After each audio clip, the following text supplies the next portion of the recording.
Hello students, once again welcome back.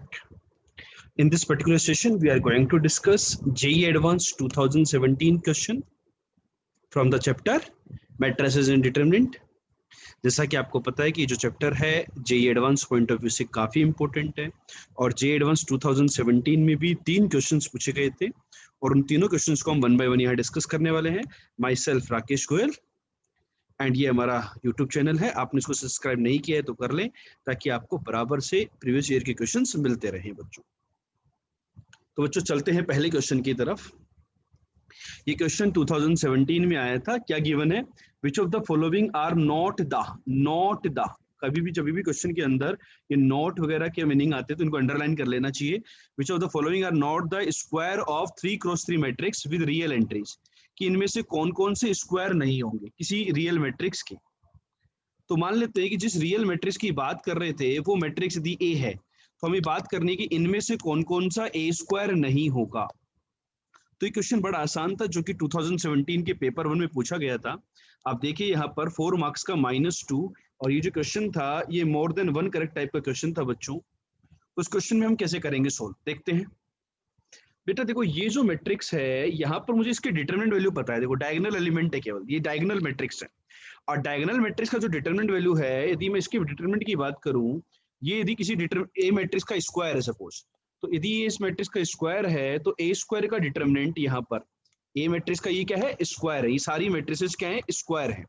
तो ए matrix का जो डिटरमिनेंट का स्क्वायर आ गया यहाँ पर वो कितना आ गया? Product of the diagonal element -1। तो डिटरमिनेंट ऑफ ए का value A square can not B -1। किसी भी मैट्रिक्स का यदि ए मैट्रिक्स की एंट्रीज यदि रियल एंट्रीज थी, कैसी एंट्री थी बेटा? रियल एंट्रीज, तो उसका जो डिटरमिनेंट वैल्यू होगा वो या तो पॉजिटिव होगा या नेगेटिव होगा या 0 होगा, लेकिन उसका स्क्वायर -1 तो नहीं हो सकता, हाँ या नहीं? तो ऑप्शन ए हमारा रिजेक्ट हो गया, मतलब ऐसा पॉसिबल नहीं है। आंसर अभी चेक करेंगे क्या होगा। इसी प्रकार से बेटा ऑप्शन सी के अंदर जो डिटरमिनेंट ऑफ ए स्क्वायर आएगा, दैट इज इसका वैल्यू मतलब ये इसी का डिटरमिनेंट है ना, वही डिटरमिनेंट ऑफ ए स्क्वायर है, तो इसका वैल्यू अगेन -1। यहाँ पर डिटरमिनेंट ऑफ ए स्क्वायर का वैल्यू है 1, यहाँ पर इसका डिटरमिनेंट वैल्यू कितना है? इसका डिटरमिनेंट वैल्यू जो मैट्रिक्स गिवन है उसका 1। तो ये तो फिजिबल है, लेकिन ये वाला केस और ये वाला केस फिजिबल नहीं है। हमें पूछा कि विच of the following is not, तो कौन कौन से ऑप्शन पॉसिबल नहीं है बच्चों, बताइए जरा, बता दीजिए जरा कौन कौन से ऑप्शन फिजिबल नहीं है। ऑप्शन ए फिजिबल नहीं है और ऑप्शन सी फिजिबल नहीं है। A and C can not be the square of 3x3 cross matrix with real entries. तो आपके बच्चा लोग जो आंसर होंगे इस क्वेश्चन के वो होंगे ए एंड सी। तो ये काफी बेसिक क्वेश्चन था, आसान सा क्वेश्चन था, सभी बच्चों से होना चाहिए था, लेकिन ध्यान रहे एडवांस के अंदर ये नेगेटिव मार्किंग -2 कुछ बच्चों को परेशान करके आई थी इस एग्जाम के दौरान। ठीक है, चलिए बच्चों, आई होप क्लियर हो गया होगा पहला question. Let's proceed with the next question. देखो बेटा नेक्स्ट क्वेश्चन में क्या गिवन है हमें, ये एक सिस्टम ऑफ मैट्रिक्स है। अब पूछा गया है कि इसके इनफाइनाइट सॉल्यूशंस है। कितने सॉल्यूशन है बेटा? Infinite solutions. अब मैं बात करूं इसकी यदि इनफाइनाइट सॉल्यूशन की, तो बताइए एक सिस्टम ऑफ इक्वेशन का इनफाइनाइट सॉल्यूशन कौन से केस में होता है? बता दीजिए कौन से केस में होता है इनफाइनाइट सॉल्यूशन? कि ये जो डिटरमिनेंट ऑफ ए होगा, इसका जो डिटरमिनेंट वैल्यू है इसका वैल्यू 0 होना चाहिए। That means determinant of 1 alpha alpha square, alpha 1 alpha and alpha square alpha 1, इसकी जो डिटरमिनेंट वैल्यू है दैट शुड बी 0, तभी सिस्टम इक्वेशन का इनफाइनाइट सॉल्यूशन होता है। अब इसकी डिटरमिनेंट वैल्यू निकाल लेते हैं हम लोग। तो डिटरमिनेंट वैल्यू निकालने की कोशिश करते हैं सभी लोग। चलो बेटा बताइए कैसे निकालोगे डिटरमिनेंट वैल्यू? कुछ प्रॉपर्टी लग रही है यहाँ पर? नहीं, डायरेक्ट नहीं लग रही, तो आप एक काम करते हैं अपन तो डायरेक्ट मल्टी ओपन ही कर देते हैं, इसको ज्यादा अच्छा रहेगा। अल्फा 1 अल्फा, अपना वाला मेथड याद करो। इन तीनों का प्रोडक्ट 1, फिर उन तीनों का प्रोडक्ट अल्फा की पावर 4, फिर इन तीनों का प्रोडक्ट अल्फा की पावर 4, फिर ये नेगेटिव में जाएगा ऐसे, तो माइनस अल्फा की पावर 4, फिर नेगेटिव में माइनस अल्फा स्क्वायर, फिर नेगेटिव में minus alpha square equal to 0।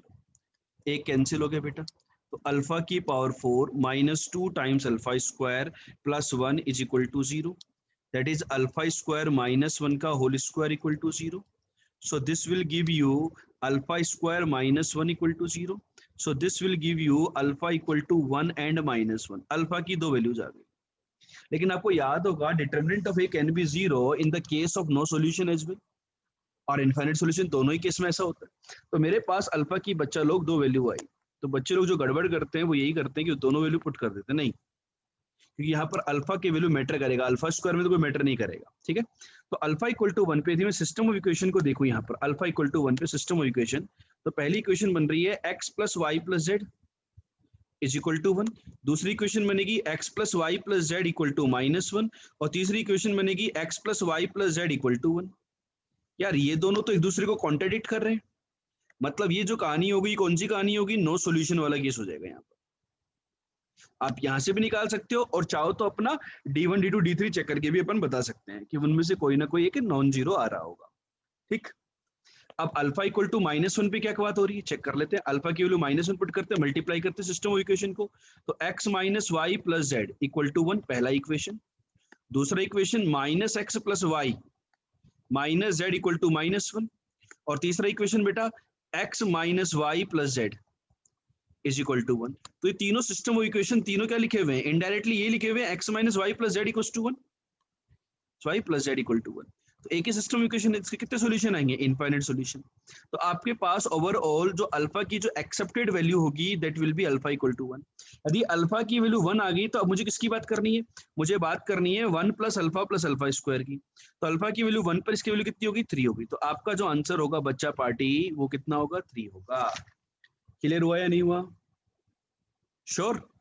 नहीं, क्या अल्फा इक्वल टू -1 एक्सेप्ट होगा ना बेटा, 1 थोड़ी होगा, अल्फा इक्वल टू -1 एक्सेप्ट होगा, ये तो रिजेक्ट हो गया ना, ये वाला एक्सेप्ट हुआ। तो अल्फा की वैल्यू कितनी होगी, -1 होगी बच्चा, alpha will be equal to -1। तो आपका आंसर 3 नहीं होगा, ध्यान दीजिए यहाँ पर, बहुत इंपॉर्टेंट बात है ये। 1 - 1 + 1, तो आंसर कितना होगा, 1 होगा, ना कि 3। तो final answer of this problem will be 1। तो बच्चों देखो यहाँ पे क्वेश्चन कितने मार्क्स का था, 3 मार्क्स का था out of 61 from the house of paper 1 on the chapter matrices and determinant. Clear है बात? तो देखो क्वेश्चन को रेट यदि हम करें तो this was of the moderate level, neither easy not tough. So let us proceed with the next question, जो कि थर्ड क्वेश्चन इस चैप्टर से आया था बेटा 2017 के पेपर में ही, पेपर 2 का क्वेश्चन था ये, 3 मार्क्स का था, नेगेटिव थी -1, पेपर था 61 मार्क्स का।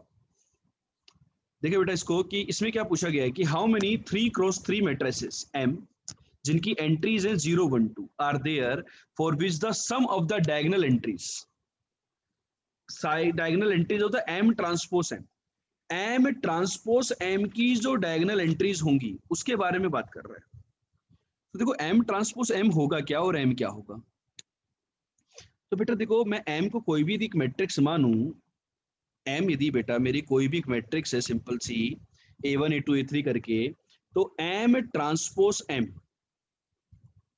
इसकी वैल्यू क्या होगी, सिंपल सा थोड़ा सा एक एनालिसिस करते हैं, थोड़ी सी कैलकुलेशन हम करके देखते हैं, उससे आप सभी बच्चों को क्लियर हो जाएगा।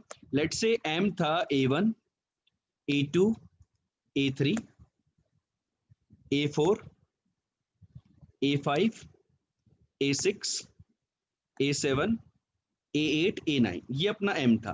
तो ये M बाद में है और M ट्रांसपोज पहले, तो इसका ट्रांसपोज लोगे तो क्या मिलेगा, A1 A2 A3 A4 A5 A6 A7 A8 A9। अब इन दोनों के मल्टीप्लिकेशन में क्या चाहिए आपको, डायगोनल एंट्री चाहिए। तो एक काम करता हूं मैं, इसके डायगोनल एंट्रीज के बारे में बात कर लेता हूं, बाकी सबको किसी के बारे में बात नहीं करता हूं।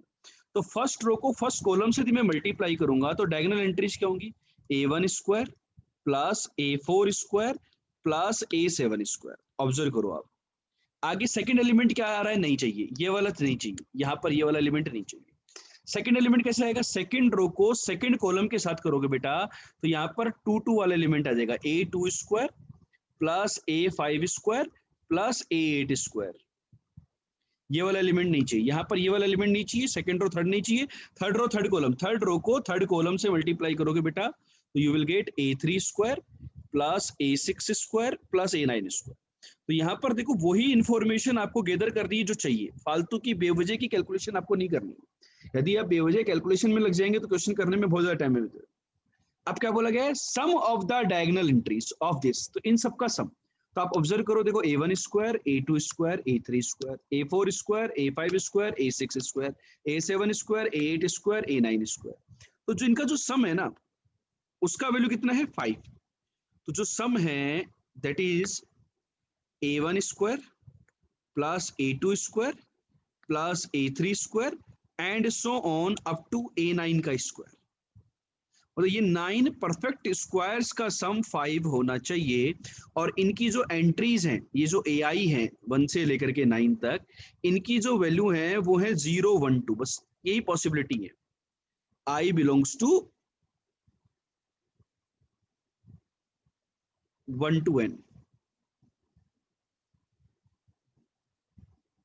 Dot dot dot 1 to n। ये बात समझ में आई है नहीं आई? अब बच्चों, नो परफेक्ट स्क्वायर का सम, क्या सारे 2 हो सकते हैं? नहीं। तो कितने 2 हो सकते हैं? 2 स्क्वायर कितना होता है? 4 होता है। 2 स्क्वायर कितना होता है? 4 होता है।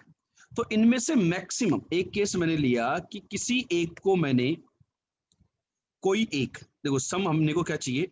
5 चाहिए। तो कोई एक जो है ना, एक तो 2 कर दो तो उसका स्क्वायर तो 4 हो गया, और एक आप कर दो 1, कोई भी एक 1 कर दो, 5 हो गया। एक तो हो गया 2, एक हो गया 1, और बाकी के 0। 2 कितने होंगे? एक एलिमेंट को 2 दे दिया, एक एलिमेंट को 1 दे दिया, और 0 कितने लोगों को देना पड़ेगा? 7 लोगों को। तभी इनका जो स्क्वायर का सम होगा वो ऐसा आएगा। तो बेटा इस केस में कितने तरीके हो गए कि 9 में से किसी एक को सिलेक्ट किया और उसको 2 दे दिया। अब कितने लोग बच गए? 8 लोग बच गए। 8 में से किसी एक को सिलेक्ट किया और उसको कितना दे दिया? 1 दे दिया। और बचे हुए 7 को क्या देंगे बेटा? बचे हुए 7 को बेटा क्या देंगे बताइए आप लोग? बचे हुए 7 को क्या देंगे? 0 into 1। तो आपके यहाँ पर कितने केसेस आ गए बेटा? A1 A2 A3 के 72 केसेस, 9 into 8। क्लियर? अब किसी को लगता है कि सर इसमें रिपीटिशन होगा क्या केस का? नहीं होगा बेटा, क्योंकि यहाँ पर A1 A2 डिस्टिंक्ट है। सपोज अपन ने A1 को 9, A1 को 2 दिया और फिर बाद में A2 को 1 दिया और उसका उल्टा हो गया, तो वो सारे भी अलग अलग पॉसिबल कॉम्बिनेशन होंगे। तो यहाँ पे रिपीटिशन ऑफ द केसेस नहीं होने वाला है। केस 2, और कोई केस 2 दे ही ना तो अपन 2 दे ही ना तो क्या होगा? 5 AI को 1 कर दो, तो 1 स्क्वायर 1 स्क्वायर, और 4 AI को 0 कर दो, तो भी स्क्वायर 9 5 हो जाएगा, नहीं हो जाएगा? सम हो जाएगा। तो बेटा कितने में से? 9 में से किसी भी 5 को सेलेक्ट करो और उन सबको 1 दे दो, और ऑटोमेटिकली बचे हुए को कितने दे दिए? 4 दे दिए। समझ गए बात को? तो 9C5, 9C5 की वैल्यू कैसे निकालेंगे? Factorial 9 upon factorial 5 factorial 4। इसको सिंप्लीफाई करते हैं बच्चा लोग। 9 into 8 into 7 into 6 into 5 divided by 24। तो ये बेटा 8 3 जा 24, 3 3 जा दिस, ठीक है? तो 21 into 30, यही आ रहा है। ओ वेरी गुड, ये 5 नहीं आएगा। Very good very good. So this is 21 into 6, ठीक है? तो दिस इज 126। तो एक तो 72 और एक 126, इन दोनों का क्या हो जाएगा बेटा? सम। तो इन दोनों का सम कितना हो जाएगा? केसेस का सम कितना हो जाएगा बेटा? 8 9 एंड 1, ठीक है? तो आपका जो फाइनल आंसर आएगा इस क्वेश्चन का वो आएगा 198, जो कि ऑप्शन ए। तो बेटा ये था हमारा जेईई एडवांस 2017 का मैट्रिसेस के हाउस से थर्ड क्वेश्चन। तो आपने देखा होगा कि आप सारे प्रीवियस ईयर के क्वेश्चंस को देखिए। यहाँ पर आप आई बटन पे क्लिक करके प्रीवियस ईयर के क्वेश्चन पे भी जा सकते हैं। जेईई एडवांस के मैट्रिसेस के हर साल कोई ना कोई क्वेश्चन में एक क्वेश्चन पीएनसी के ऊपर मिक्स होकर के आता है। और मैं 2017 की स्पेसिफिकली बात करूं तो टोटल यहाँ हमारे पास 3 क्वेश्चन आए, और 3 क्वेश्चन का जो टोटल वेटेज था वो था 10 मार्क्स का। ठीक है बच्चों? तो आई होप आप सभी को 2017 के ये सॉल्यूशंस पसंद आए होंगे। यदि आपको पसंद आए और अच्छे लगे देन कमेंट करके बताइए कि आपको सॉल्यूशन कैसे लगे। साथ में लाइक पे क्लिक कीजिए और अपने दोस्तों के साथ शेयर जरूर से करें। आप हमारे इस चैनल को सब्सक्राइब कर लें, बेल आइकन पे क्लिक कर लें ताकि आपको सारे नोटिफिकेशन बराबर मिलते रहें। Okay, so see you in the next session बच्चों। फिर मिलेंगे अगली क्लास के साथ। Bye bye, good.